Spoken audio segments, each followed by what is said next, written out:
So, for this week's Wellness Talk, we'll be talking about gender identity and expression. Now, going into the statement of acknowledgement of traditional land, I wish to acknowledge this land on which the University of Toronto operates. For thousands of years, it has been the traditional land of the Huron-Wendat and the Seneca and the Mississaugas of the Credit River. Today, this meeting place is still the home of many Indigenous people from across Turtle Island, and we are grateful to have the opportunity to work on this land. We hope you have the chance to learn and reflect about the native land we currently live on and your story of how you came to be on that land. This is going to be our agenda for today. We're going to be looking at sex versus gender, then going on to a reflection on gender stereotypes. We're going to be looking into spectrums, handling gender stereotypes. Then we're going to have a guest speaker from the Women in Trans Center. Her name is Radhika Gupta, and she's going to be talking about pronouns. And then we're going to go on to health and wellness services and peer support. So the first reflection question is, what is the difference between sex and gender? The difference between sex and gender is that sex carries biological attributes such as chromosomes, hormones, internal, external anatomy. Sex helps in categorizing female and male.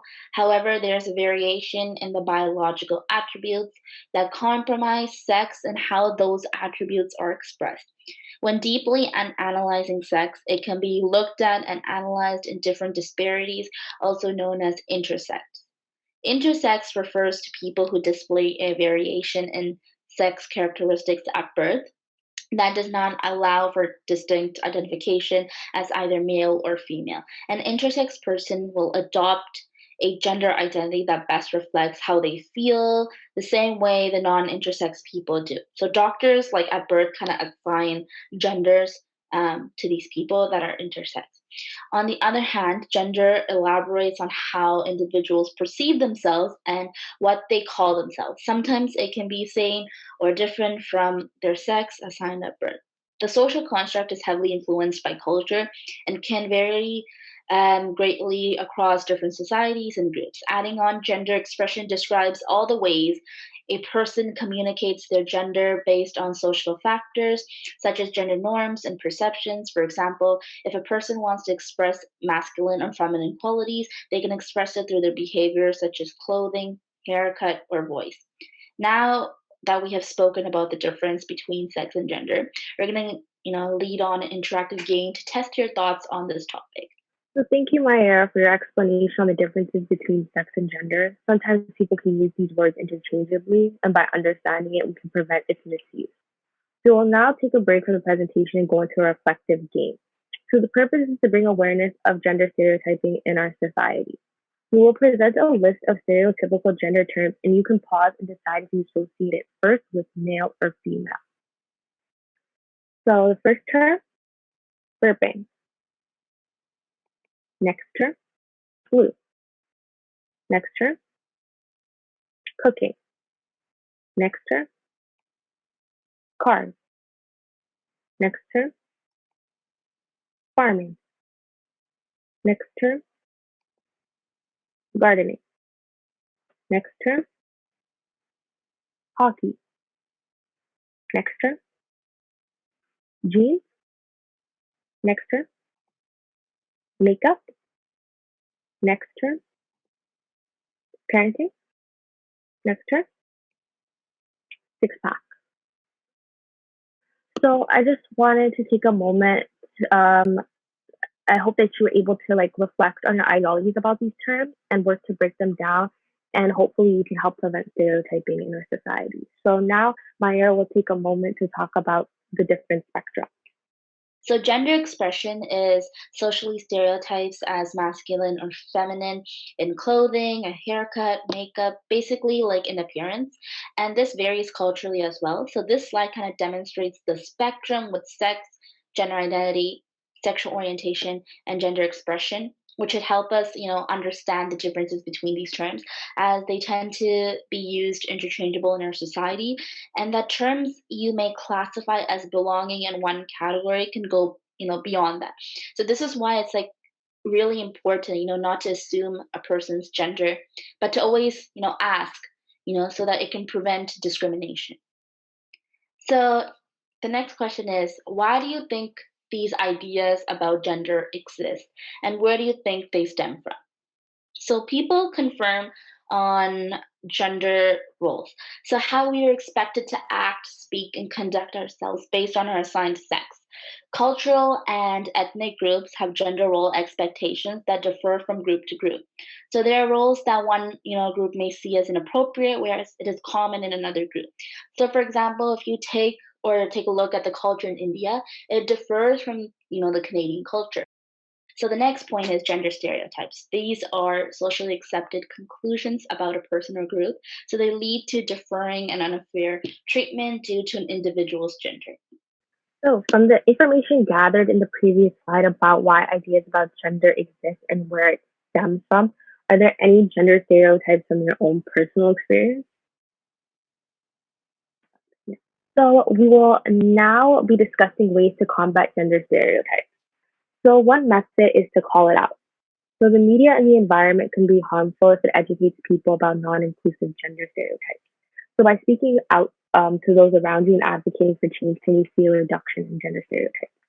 There's also an example of being that person that people can come to without judgment and provide a safe place where people can truly be themselves. Another is speak up, whether it's publicly over social media in your surroundings. If you see someone being disrespectful to another person about their gender or their sexual orientation, challenge them and educate them, as some people are coming from very ignorant views. And by educating them, can you give them a new perspective? So we will now have Radhika Gupta, who is a part of the board of directors of the Women's and Trans Center, who will speak about the pronouns and how to use them. Hi, my name is Radhika. My pronouns are she, her, and I currently sit on the board of directors at the UTSC Women's and Trans Center. We're a space dedicated to building a safer campus for women, femmes, as well as the queer community and racialized communities. Amongst other things, we offer a variety of programming, including workshops, writing and art circles, and an annual conference that happens every March. We also run an in house publication called Margins Magazine that covers a range of topics and focuses on uplifting student voices. You can connect with us through Instagram at UTSC Center, or we can be reached through our email, wtcbod@gmail.com. We are here to listen to and support students from a variety of backgrounds and to make campus a safer, more inclusive, and joyful space for our communities. Please feel free to reach out with questions, concerns, or even suggestions on what you'd like to see. I'll be discussing a brief overview of pronouns, including what they are, how to use them, as well as some commonly asked questions. Let's get started. A pronoun is a word that refers either to the people talking, like I or you, or someone or something that is being talked about, such as she, it, them, or this. Gender pronouns like he, she, they, z specifically refer to people that one is talking about. The term personal gender pronouns refers to one's pronouns in reference to their own gender. These types of personal gender pronouns typically fall into two major categories: gender binary pronouns and gender neutral or gender inclusive pronouns. So, a good rule of thumb when it comes to using and introducing pronouns is to always ask. If you're unsure of what pronouns someone else uses, just ask. Another good option can be to disclose your own pronouns to indicate that you are open to and respectful of other people's pronouns. This might look like, "Hi, my name is Radhika and my pronouns are she, her." Commonly used personal gender pronouns include she, her, hers, he, him, his, and they, them, their. These are pronouns we grew up with and are therefore quite used to hearing.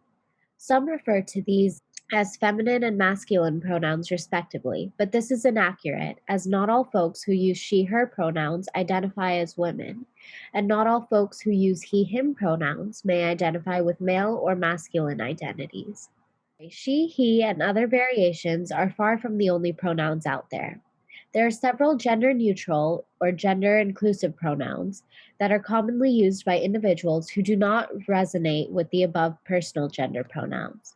We'll discuss some examples, but it's important to avoid referring to an individual as it or he/she at all times.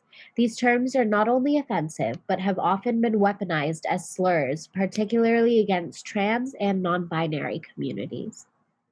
So, when it comes to gender neutral pronouns, these are pronouns that do not associate a binary gender with the individual who is being discussed. We have some examples in the chart on the right. Languages like English, unfortunately, do not necessarily have gender neutral pronouns. The dichotomy of he and she in English does not fully leave room for other gender identities, which can be a source of frustration to transgender and genderqueer communities. Folks who are limited by languages which do not include gender pronouns have attempted to create them in the interest of greater equality. It's also important to note, however, that not all folks use pronouns. Some folks may prefer for their name to be used instead of any pronouns. An example of what this might look like could be Radhika ate Radhika's food because Radhika was hungry. This is again why the best rule is to simply ask what another person's pronouns are. So, let's get into some frequently asked questions about pronouns. Why do they matter? It's impossible to determine someone's pronouns solely by looking at them. Asking for someone's pronouns is a simple way of showing respect. When someone is addressed with the wrong pronouns, it can cause them to feel disrespected, invalidated, dismissed, alienated, or even dysphoric. Sometimes all of the above. You may wonder, well, I'm okay with what people assume about my pronouns. Do I still need to ask? In short, yes. It is a privilege to not feel worried about what pronouns folks will use with you based on how they perceive your gender.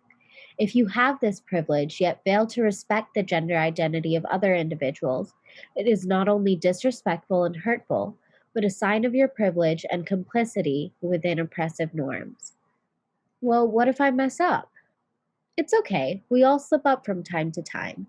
The best thing to do is to correct your mistake as soon as possible. It might be tempting to go on and on about how bad you feel about your mistake or how hard it is for you to get this right. But please don't do this. Not only is it inappropriate, it centers you and makes the person who was misgendered feel awkward and like they must comfort you, which is not their job. If you do mess up, simply correct yourself as soon as possible. For example, let's say Jim uses she/her pronouns. Maybe I accidentally say, Jim said he'd be back in 5 minutes.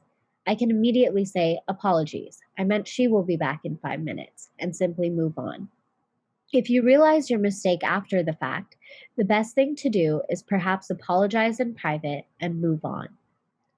If you would like to be a better ally, take a more active role in your life. If you hear someone using the wrong pronoun, you may gently correct them and move on without further embarrassing the person who was misgendered. This could be as simple as Jim uses the pronoun she and moving on. If you notice your peers consistently using the wrong pronouns for someone, don't ignore it. A good solution might be to approach the person who is being misgendered and say something like, Hey, I noticed you were being addressed with the wrong pronoun earlier. I understand that can be hurtful and alienating. Would you be comfortable with me taking them aside and reminding them of your pronouns? Follow up if necessary, but remember to always take cues from and center the person who is being misgendered, as their comfort is paramount. Misgendering and pronoun discrimination is simply one issue that members of the queer community may face in their daily lives. It's important to not only educate ourselves, but our peers on how we can all be better allies to the community. Part of this can include being well versed with appropriate terminology. And again, I'm from the Women and Trans Center, and we do run a variety of events.